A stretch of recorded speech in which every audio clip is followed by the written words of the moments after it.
Chikungunya जो है इसका कोई भी चिकन से कोई संबंध नहीं है। तो इसकी जो डेफिनेशन है वो एक टांजानिया में ये बीमारी पहले हुई थी, अफ्रीकन कंट्री में। ये मॉस्किटो बाइट से होने वाली बीमारी एक वायरल बीमारी है। टोटल 100 अगर पेशेंट है चिकनगुनिया से तो उसमें से 40% लोग ऐसे पेशेंट होते हैं कि जिनको 3 महीने से ज़्यादा संधि शूल की तकरार जो है उसको फेस करना पड़ता है। बाकी जो सब वायरल बीमारियां हैं उसमें तो इन्फेक्शन कम होने के बाद संधि शूल निकल जाता है, मगर चिकनगुनिया में ये लिंगरिंग क्यों रहता है तो इसके 3 कारण बताए गए हैं।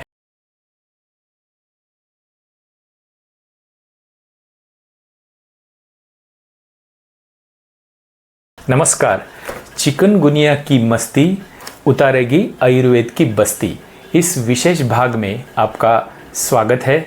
यह विषय मैंने क्यों लिया, क्योंकि आजकल ओपीडी में post viral arthritis, post chikungunya के बाद होने वाला आर्थराइटिस, इसके काफ़ी सारे पेशेंट्स आ रहे हैं और आयुर्वेद में इसकी काफ़ी अच्छी चिकित्सा की जाती है, जिससे कि वो पेन किलर से छुटकारा पा सकते हैं और पूरा नॉर्मल जीवन वो व्यतीत कर सकते हैं।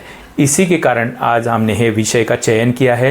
तो सब लोग जानते हैं, पहले मैं एक आपको बताता हूँ कि चिकनगुनिया जो है इसका कोई भी चिकन से कोई संबंध नहीं है। तो इसकी जो डेफिनेशन है वो एक टांजानिया में ये बीमारी पहले हुई थी, अफ्रीकन कंट्री में। ये मॉस्किटो बाइट से होने वाली बीमारी एक वायरल बीमारी है। और चिकनगुनिया इस शब्द का ही मतलब यह है कि जिसके बाद आदमी का जो शरीर है वो एकदम टेढ़ा मेढ़ा हो जाता है, उसको चलना भी दुश्वार हो जाता है। ऐसी जो कंप्लेंट है उसको चिकनगुनिया बोलते हैं, इसलिए इस बीमारी का नाम इस हिसाब से रखा गया है। तो इस बीमारी में क्या क्या होता है हम तो सब लोग जानते हैं कि शुरुआत होती है वो हाई ग्रेड फीवर से होती है और उसके तुरंत बाद एक करके जॉइंट पेन, बदन दर्द, उसके साथ कभी उल्टी होना, लूज़ मोशन होना, फटीग होना, बॉडी पूरी फटीग में जाना, इस हिसाब से सब सिम्टम्स इसमें पैदा हो जाते हैं। 8-10 के दिन के अंदर ये सब बाकी सिम्टम्स तो सब निकल जाते हैं, मगर एक मेहमान जो है वो आपके घर में जैसा बैठता है वो है संधिवात जिसको बोलते हैं, यानी संधि शूल, वो जाने का नाम ही नहीं लेता। और उसके साथ संधियों के ऊपर खास करके एंकल जॉइंट पर सूजन आना और बॉडी पे लाल कलर की रैश आना, ये सिम्टम जो है वो लिंगरिंग रहते हैं, काफ़ी हफ्ते, काफ़ी महीने ये शरीर में चलते रहते हैं। तो स्टैटिस्टिक इसके बारे में क्या बताता है कि टोटल 100 अगर पेशेंट है चिकनगुनिया से तो उसमें से 40% लोग ऐसे पेशेंट होते हैं कि जिनको 3 महीने से ज़्यादा संधि शूल की तकरार जो है उसको फेस करना पड़ता है। तो ये स्टैटिस्टिक इतना भयावह है और इसके कारण लोगों का काम जो है, रोज़गार है, उसमें रुकावट पैदा हो जाती है। कोई महिला अगर है तो उसका दिन भर का जो काम है वो भी बिल्कुल वो कर नहीं पाती और पेशेंट जो है फिर पेन किलर लेना, इस चक्र में वो अटक जाता है। तो बाकी सब जो है लक्षण जो है, यानी कि बाकी जो सब वायरल बीमारियां हैं उसमें तो इन्फेक्शन कम होने के बाद संधि शूल निकल जाता है, मगर चिकनगुनिया में ये लिंगरिंग क्यों रहता है तो इसके 3 कारण बताए गए हैं।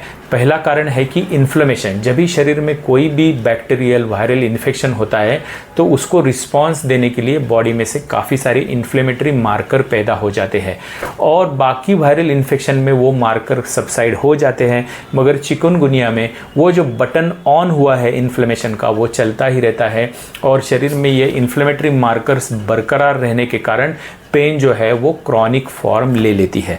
दूसरा है थ्योरी जो है कि जो वायरस के टॉक्सिन्स होते हैं वो टॉक्सिन्स भी 10 दिन के अंदर शरीर से निकाले नहीं जाते, वो शरीर में वैसे ही कंसिस्टेंट रहते हैं और वो टॉक्सिन्स फिर जॉइंट में जो साइनोवियम रहता है उसके ऊपर अटैक करते हैं, कार्टिलेज के ऊपर अटैक करते हैं, लिगामेंट के ऊपर अटैक करते हैं, मसल के ऊपर अटैक करते हैं और इसके कारण ये पेन क्रॉनिक फॉर्म ले लेता है।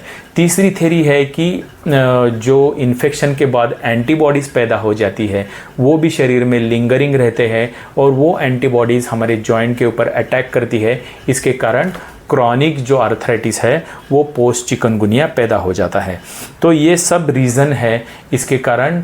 जैसा हमने सुना है कि लॉन्ग कोविड होता है, कि कोविड ठीक होने के बाद उसके सिम्टम काफ़ी सारे पेशेंट में क्रॉनिक तरीके से चलते रहते हैं, वैसे ही इस बीमारी में काफ़ी महीनों तक ये बीमारी चलती रहती है। कौन कौन से तो पेशेंट हमने ऐसे देखे हैं कि महीने नहीं साल उनको हुए हैं चिकनगुनिया होने के बाद, फिर भी उनको ये सिम्टम्स परेशान कर रहे हैं। तो इसमें दवाइयाँ क्या दी जाती है? First and foremost is non steroid anti inflammatory drugs, जिसको पेन किलर हम बोलते हैं। तो पेन किलर से तो अच्छा फ़र्क आता है, जैसे कि गोली ली और 3-4 घंटे के बाद पेशेंट को महसूस भी होता नहीं कि मुझको इतना तीव्र स्वरूप की वेदना शरीर में थी। मगर जैसे ही पेन किलर का असर कम होता है, दूसरे दिन पहले जैसी ही कंडीशन हो जाती है। पेन किलर होते हैं, बहुत सारे सीवियर पेन है तो स्टीरॉयड भी देने की ज़रूरत पड़ती है, उसके साथ विटामिन डी देते हैं, कैल्शियम देते हैं, और कुछ इम्यून मॉड्यूलेटर जैसे कि एंटी मलेरियल कुछ मेडिसिन है HCQ करके, वो इस बीमारी में काफ़ी मात्रा में दी जाते हैं। इससे पेशेंट को ठीक होता है, ठीक लगता भी है। काफ़ी सारे पेशेंट इस रेजिम से ठीक भी हो जाते हैं, मगर कुछ अनफॉर्चुनेट पेशेंट होते हैं कि ये सब देने के बावजूद भी उनको महीने हुए, 4 महीने हुए, 6 महीने हुए, फिर भी उनके पेन कम नहीं होती। और ये सब पेशेंट जो है वो आयुर्वेद के तरफ काफ़ी आशा लेकर आते हैं, और हमारे दवाखाने में आजकल इन पेशेंट की काफ़ी भीड़ है। और इनको पेशेंट को हम जब आम पाचक चिकित्सा करते हैं, शोथग्न चिकित्सा करते हैं, कुछ स्थानिक चिकित्सा करते हैं जैसे कि लेप लगाते हैं, पोटली स्वेद देते हैं, और ख़ास करके आयुर्वेद में जिसको अर्ध चिकित्सा बोला गया है वो बस्ती चिकित्सा देते हैं, तो मैं आपको आश्वस्त करना चाहता हूं कि इस चिकित्सा उपक्रम से पेशेंट की पूरी वेदना ख़त्म हो जाती है। उसका जो पेन किलर के ऊपर जो डिपेंडेंस है वो पूरा निकल जाता है, और पेशेंट पूरा नॉर्मल जीवन व्यतीत कर सकता है। तो ये आयुर्वेद उपचार कैसे होते हैं ये पार्ट 2 में हम देखेंगे, तो वो आप देखना न भूलिए। धन्यवाद।